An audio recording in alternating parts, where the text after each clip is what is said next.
Peringatan serangan udara yang mengaung di sebagian besar wilayah Kharkiv telah dicabut pada Jumat pagi.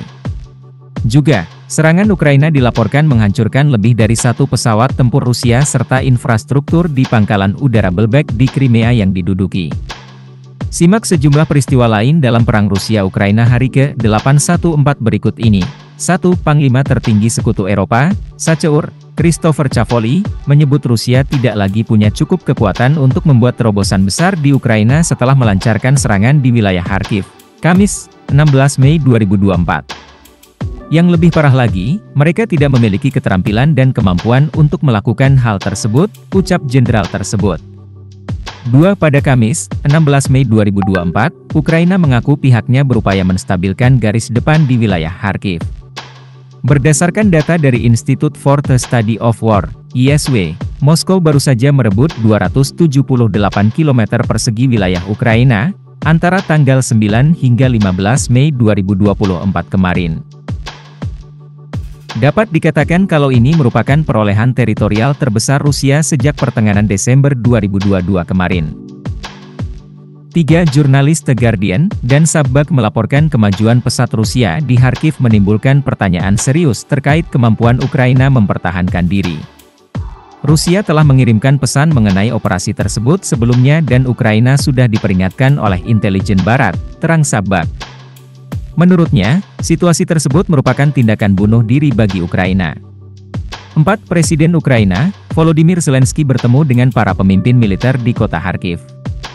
Situasi di wilayah Kharkiv secara umum terkendali, dan tentara kami menimbulkan kerugian besar pada pihak penjajah. Namun, pertempuran di wilayah tersebut masih sangat sulit. Kami akan memperkuat unit kami, ucapnya. 5. Ukraina menuduh Rusia menangkap dan membunuh warga sipil di kota perbatasan Vovchansk. Kiev juga mengklaim Moskow menahan sekitar 35 hingga 40 orang sebagai perisai manusia.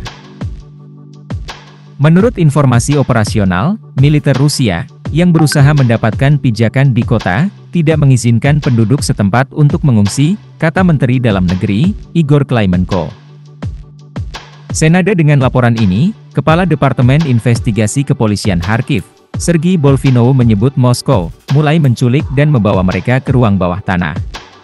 Belum ada tanggapan segera dari Moskow atas tuduhan tersebut. 6. Peringatan serangan udara yang berkepanjangan di sebagian besar wilayah Kharkiv dicabut pada Jumat, 17 Mei 2024, pagi. Gubernur Kharkiv Olesny Hubov mengatakan setidaknya ada 5 drone menyerang Kharkiv. Stasiun penyiaran publik Suspilne mengatakan peringatan serangan udara diaktifkan selama lebih dari 16,5 jam di kota Kharkiv. 7. Serangan Ukraina telah menghancurkan lebih dari satu pesawat tempur Rusia dan infrastruktur di pangkalan udara Belbek di Crimea yang diduduki, berdasarkan laporan citra satelit dan sumber daya lainnya. Pasukan Partisan Pro-Ukraina, ATES mengatakan sebuah gudang di Belbek diserang, menghancurkan amunisi untuk pesawat tempur Rusia. Beberapa kebakaran di kompleks Belbek telah terdeteksi oleh layanan pelacakan kebakaran satelit NASA, FIRMS, dalam beberapa hari terakhir.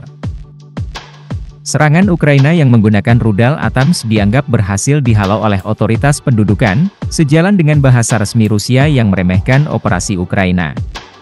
8 AS telah mengumumkan sanksi terhadap 2 individu Rusia dan 3 perusahaan Rusia karena memfasilitasi transfer senjata antar Rusia dan Korea Utara, termasuk rudal balistik untuk digunakan melawan Ukraina.